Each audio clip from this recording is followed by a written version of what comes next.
une Coupe d'Afrique sous le signe des gladiateurs dans les arénas de la famille royale marocaine. Une édition qui apparaît comme la plus marquée par la politique, les tensions médiatiques et le silence bien au-delà du cadre sportif. La Coupe s'est opposée à rester sur le trône. Les Lions de l'Atlas, favoris même avant le coup de sifflet, par leur parcours digne des rois de la jungle lors de la dernière Coupe du Monde, suivi de 17 matchs sans défaite, ont affronté les Lions de la Teranga lors d'une finale dramatique et rocambolesque qui a fini au mi-temps additionnel par se jouer comme des hommes. Une panenka d'une prétention folle de la part de Brahim Diaz lui a coûté une deuxième étoile attendue depuis un demi-siècle par tout un peuple. De l'autre côté, le revers de la médaille, celui-ci réclame justice.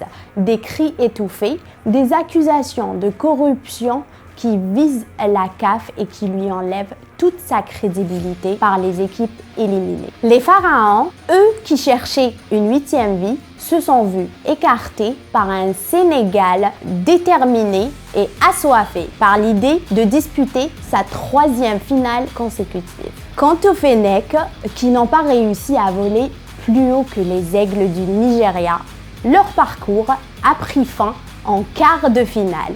Bye bye, le derby le plus attendu de l'édition. Algérie-Maroc. Mais ce qui a marqué leur parcours, c'est un banc qui n'a rien à voir avec un banc de remplaçants, mais une promesse sous la supervision de Petkovic. Fou ou philosophe, seul l'avenir nous le dira. Pour les aigles de Carthage, la chance a décidé de leur tourner le dos et de sourire aux aigles du Mali pour un tour de plus.